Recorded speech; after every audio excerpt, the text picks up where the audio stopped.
अस्सलाम वालेकुम। Welcome to our channel Novelistan Urdu novels library. कैसे हैं आप सब लोग? उम्मीद है सब खैरियत से होंगे। आज आपके लिए लेकर आई हूँ नॉवेल जाने जागीर की न्यू एपिसोड। जाने जागीर एक फ्यूडल बेस्ड सिस्टम है, वडेरा बेस्ड, हवेली बेस्ड, वही कह सकते हैं आप।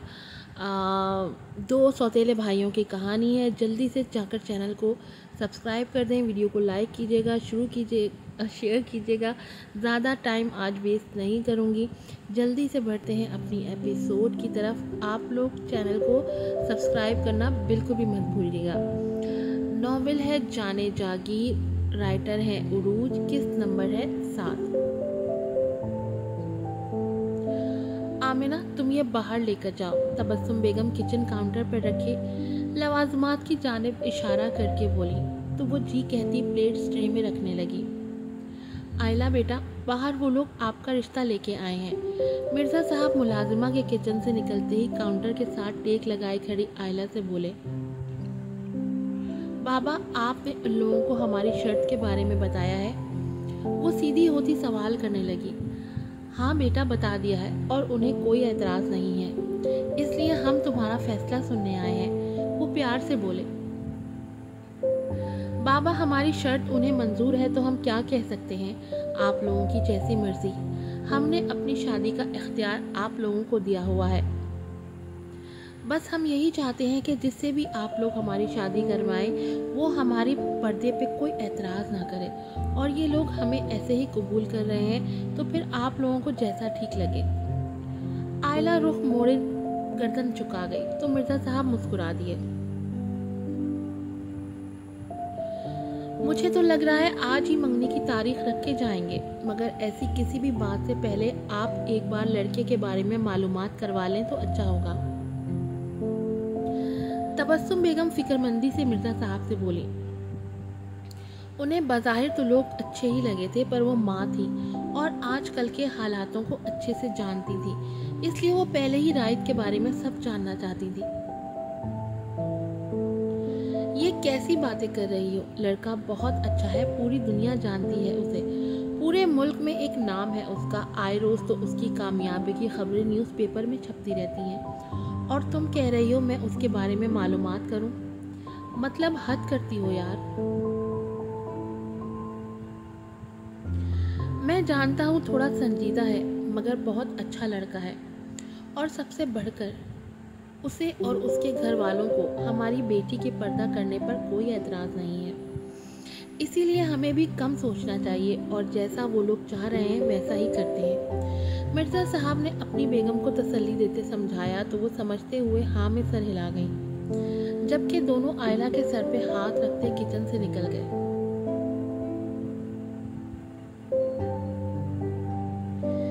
जी तो फिर क्या मर्जी है आपकी बेटी की? उन दोनों के लाउंज में आते ही तुराब खान चाय का कप नीचे रखते मिर्ज़ा साहब से मुखातिब हुए तो रायत ने बेचैनी से उनके मुस्कुराते चेहरों को देखा।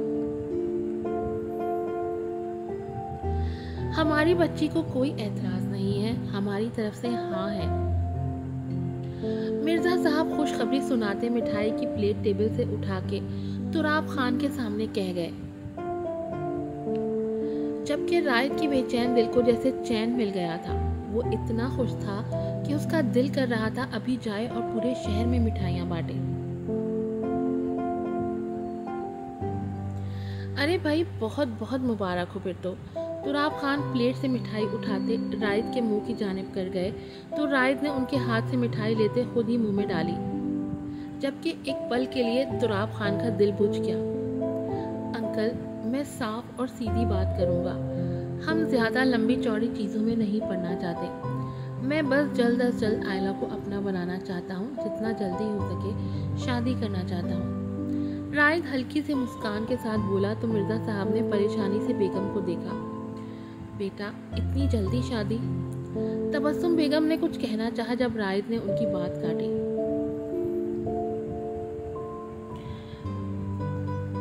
बिल्कुल जल्दी नहीं है आंटी, हम 20 दिन बाद शादी करेंगे और हमें कौन सा जहेज वगैरह चाहिए जो आप लोगों को टाइम लगे। रायत पुरसुकून अंदाज में खुद ही अपनी शादी की तारीख भी तय कर गया, जबकि तुराब खान जब्त करते रह गए। वो उन्हें लाया था सारे मामलात तय करने के लिए, मगर वो यहाँ आके सब कुछ खुद ही तय करने में लगा हुआ था। ये बात उन्हें बिल्कुल अच्छी नहीं लग रही थी, मगर वो मजबूर थे, कुछ कह जो नहीं सकते थे।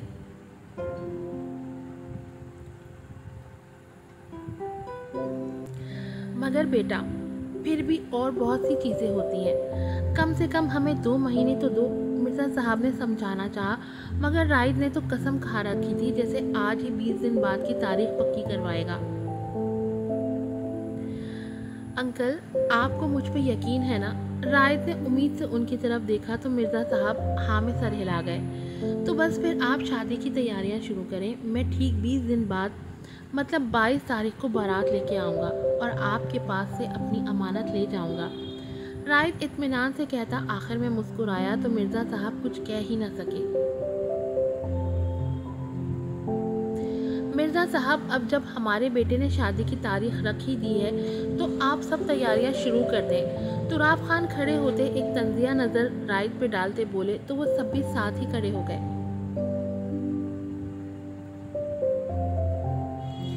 जबकि रायत को कोई फर्क नहीं पड़ता था कि वो क्या कह रहे हैं। वो तो ठीक है, मगर आप लोग बैठे तो खाना खा के जाइएगा। मिर्ज़ा साहब ने उन्हें रोकना चाहा।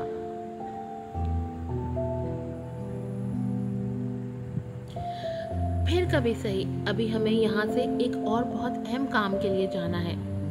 तुराब खान की बात पे रायत ने उन्हें तिरछी निगाहों से देखा जो झूठ बोल रहे थे।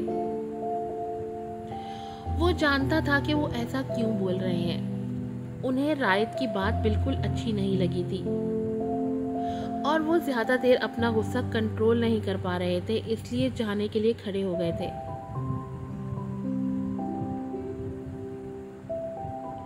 आपको ज़रूरी काम है तो मैं रोक भी नहीं सकता, मगर जब अगली बार आएंगे तो खाना ज़रूर खाइएगा। मिर्ज़ा साहब खुश इखलाकी से बोले तो तुराब खान ज़बरदस्ती मुस्कुराते उनसे मिलकर बाहर निकल गए। उनके पीछे नूर बेगम और रायत भी निकले, जबकि लाउंज के दरवाजे पर खड़ी आयला मुस्कुराते हुए पीछे हो गई। रात के 10 बज रहे थे। आयला कुछ देर पहले ही खाना खा के और शादी की शॉपिंग की लिस्ट बना के ऊपर अपने कमरे में आई थी। जितना जल्दी जल्दी सब कुछ हो रहा था वो उसने सोचा भी नहीं था। उन्होंने हुसैन को भी फ़ोन करके शादी का बताया था, मगर उसके फाइनल पेपर होने वाले थे जिस वजह से वो नहीं आने वाला था।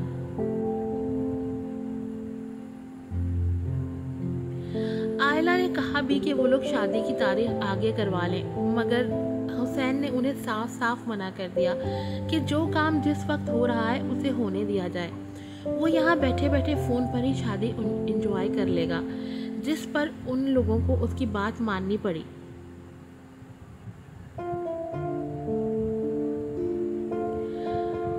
वो फ्रेश होके अभी बेड पे बैठी ही थी कि उसका फ़ोन बज गया। ये वही अननोन नंबर था जिससे उसे कल भी फ़ोन आया था। फ़ोन बज के बंद होने के बाद दोबारा आ रहा था जब उसने झंझला के कॉल रिसीव की। हमने आपको मना भी किया था, फिर भी आप हमें तंग कर रहे हैं। वो फ़ोन कान से लगाए गुस्से से गर्राई। लगता है अब भी तुम मुझे नहीं पहचानी। दूसरी तरफ से रायत की खुशगवार आवाज़ आई।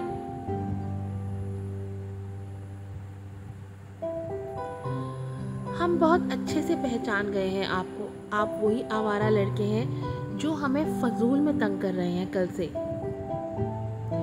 वो दू बदू बोली तो रायत ने खुद को आवारा कहे जाने पे कान से फ़ोन उठा के उसे घूरा।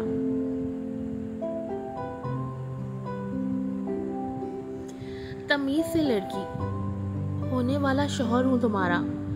आज ही हमारी शादी की तारीख पक्की हुई है और तुम आज ही अपने होने वाले शौहर से बदतमीजी कर रही हो। रायत रोबदार लहजे में बोला तो आयला चौंकी। आप वो हैं जो आज रिश्ता लेके आए थे? आयला ने आंखें छोटी किए कंफर्म किया। मेरे अलावा और कोई जुर्रत नहीं कर सकता तुम्हें कॉल करने की। रायत ने दिलकशी से उसकी बात का जवाब दिया तो एक पल के लिए आयला का दिल जोर से धड़का। उसने तो उसे कोई आवारा लड़का समझ के अच्छी खासी सुनाई थी, कहीं उसने बुरा ही ना मना लिया हो।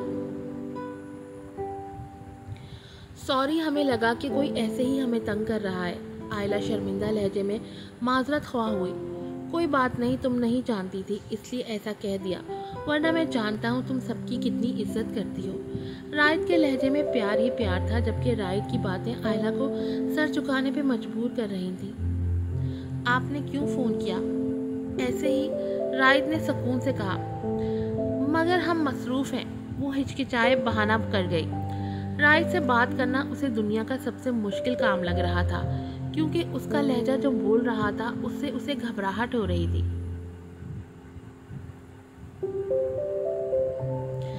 ठीक है, तुम अपना काम करो, मैं फिर फ़ोन करूँगा, रायत ने मुस्कुराते लहजे में कहा तो आयला की आंखें फैली। फिर क्यों फ़ोन करेंगे? मेरा मतलब है शादी तो होने वाली है, तब ही सारी बातें कर लेंगे। वो रवानी में बोल गई, मगर एहसास होने पे अपनी बात की तस्हीह कर गई।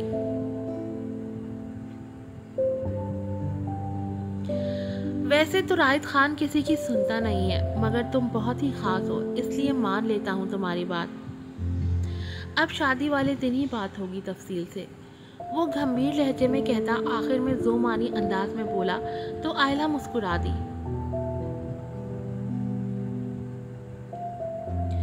एक बात कहनी थी। इससे पहले वो फोन बंद करता, वो बोल उठी, मैं सुन रहा हूँ। रायत का रोम रोम समात बन के आयला की बात का मुंतजर था।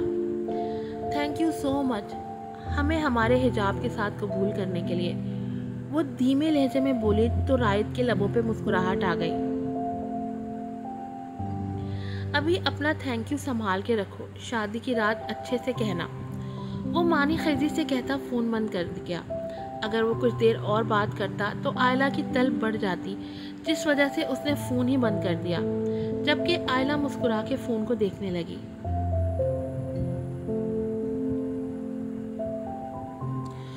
वो अल्लाह का बहुत शुक्र अदा कर रही थी कि वो उसे ऐसा हमसफ़र दे रहा है जिसे उसकी कदर है, जिसके लिए उसकी हर बात अहम है। उसे उसके नकाब करने से भी कोई मसला नहीं है, बल्कि वो उस नेकी के काम में उसका साथ दे रहा है।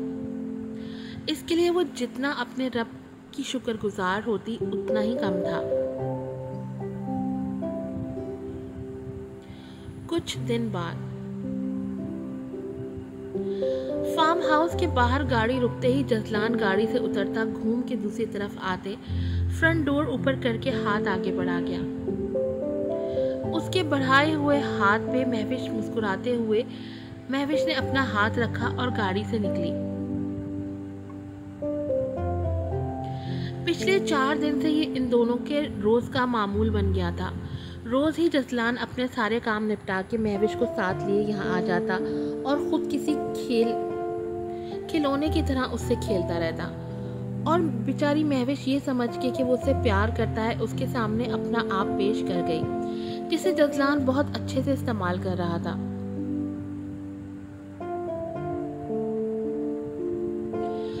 वो पहली बार महविश को फार्म हाउस दिखाने का बहाना करके लाया था। वो महविश का दिल तो पहले ही जीत चुका था, मगर मजीद 2-4 प्यार भरी बातें करके उसने पूरी तरह महविश को अपने काबू में कर लिया था।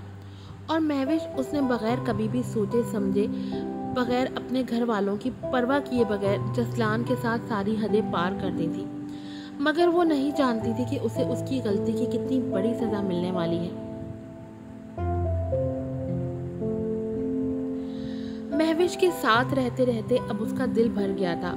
वो आज इस गुलाब की खुशबू में आखिरी बार सांस लेता उस गुलाब को मसलने जा रहा था, जबकि महविश उस सबसे अनजान उसका हाथ पकड़े बेडरूम तक आ गई थी। जसलान, उसने कुछ कहना चाहा, मगर जसलान ने फौरन उसके होंठों पे उंगली रखते चुप करवाया।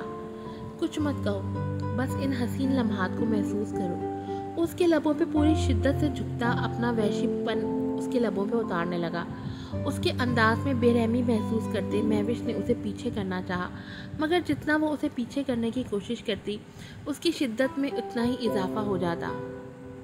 कुछ देर बाद वो उसके लबों को आज़ाद करते एक झटके से अपने बेड पे धक्का देते उसके ऊपर अपना साया बना गया, जिसमें महविश को घबराहट हुई, क्योंकि आज जो रूप वो जजलान का देख रही थी वो नया था, वरना इससे पहले तो वो हमेशा उसे नरमी से छूता था। मगर आज न जाने उसे क्या हो गया था।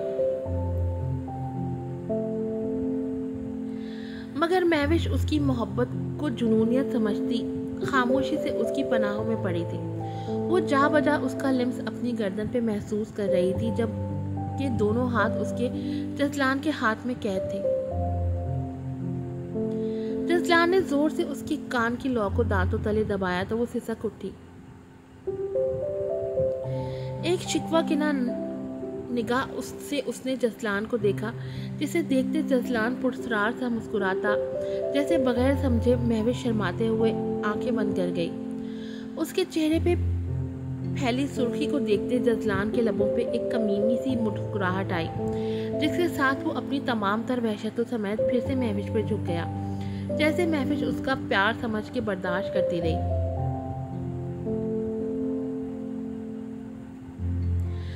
महविश के वालिदैन ने उसे घर से बाहर निकलने दिया तो सिर्फ उस पर एतबार करके, मगर महविश ने अपने वालिदैन का एतबार तोड़ा था, जिसकी सज़ा उसे मिलने वाली थी। आज की एपिसोड यहीं पर ख़त्म होती है। उम्मीद है आपको पसंद आई होगी।